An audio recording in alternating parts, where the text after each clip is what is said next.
Ukraine going But was after it that. specifically about these kinds of investigation? You said the investigation was Burisma? Right. Okay.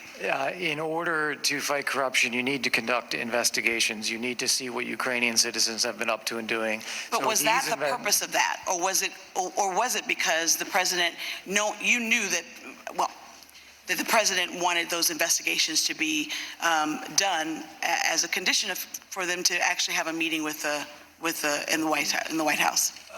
Well, first off, we have to be clear what we're talking about in terms of investigations. We're not talking about Vice President Biden. We're not talking about some of the. Well, Burisma that has nothing to do with. You're saying that.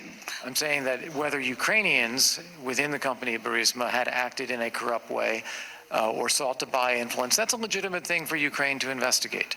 And if Ukraine can make a statement about their intentions on fighting corruption domestically, that is helpful in order to convince President Trump ultimately that this is. With all due respect, Ambassador Volker, we heard from two witnesses this morning that those investigations were not official U.S. policy.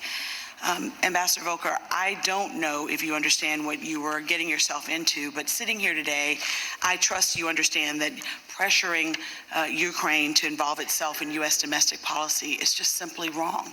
I yield back the balance of my time. Mr. Turner. I yield my time to Jim Jordan.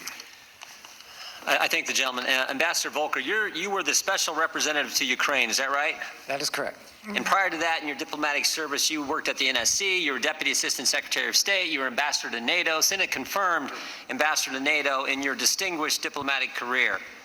So it may not bother you when you're referred to as the irregular channel, but it bothers Representative Turner, it bothers me. You were the special envoy to Ukraine. And in that role, you said in your opening statement, you were the administration's most outspoken public figure highlighting Russia's invasion and occupation of Ukraine and calling out Russia's responsibility in the war. Is that right? That is correct. And in that capacity, you strongly advocated for lifting the ban on sale of lethal defensive arms to Ukraine. Is that right? That is correct. And President Trump did it, didn't he? That is correct. But in spite of that, President Trump was still skeptical of giving hard-earned tax dollars to Ukraine, right? Yes. You said that in your testimony as well. And the reason he's skeptical is, let's be honest, the guy doesn't like foreign aid, right? That's one reason, and then Ukraine's history of corruption is another. One of the third most corrupt countries on the planet. And Europe isn't doing enough. And, oh, by the way, in the president's mind, he did think Ukraine was trying to influence the 2016 election.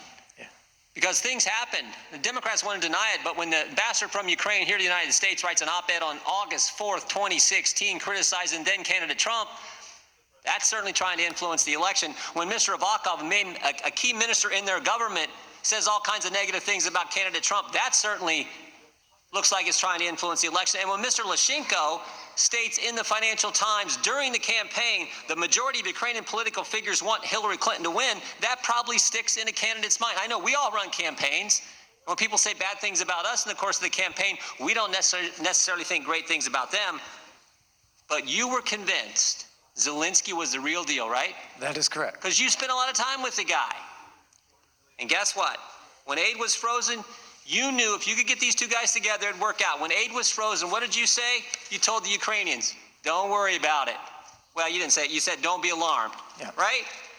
That is correct. And guess what happened? By the time when aid's frozen and when it's released, all kinds of interactions between President Zelensky and senior U.S. officials.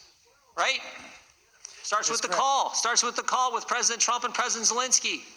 Next day, you meet with President Zelensky in Ukraine. Then we have Ambassador Bolton meeting with him. Then we have Vice President Pence meeting with him. Then we have U.S. Senators Johnson and Murphy meeting with him. And guess what? In none of those meetings, not a single one, did security assistance dollars in exchange for an investigation, not once did they come up. Did that conversation come up? Is that right?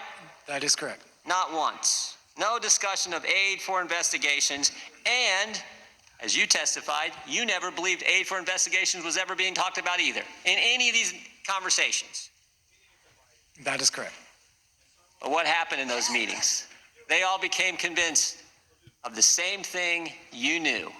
They all saw the same darn thing. This guy was the real deal. He is a legitimate reformer. And they all came back They all came back and told the president, hey, Mr. President, this guy's real. Go ahead and release the dollars. Oh, by the way, in that same time frame, you know what else happened?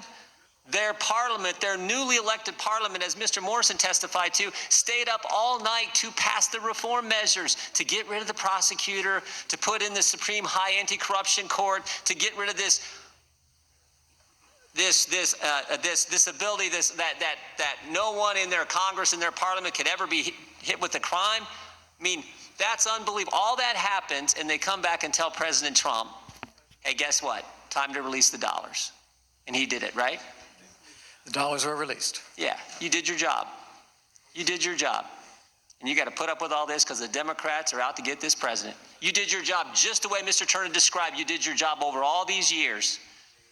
All these years, and the Democrats put you through this. You have served our country well. The kind of diplomat we want serving. And here's the saddest, one of the saddest things about all this, that what the Democrats are putting us through. You two guys who are here telling it straight, you've both decided you're going to step out of government because of what these guys are doing.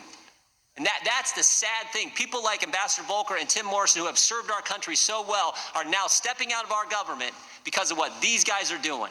And that's why Mr. Turner got so fired up a few minutes ago, why I'm so fired up too, because we appreciate what you guys did.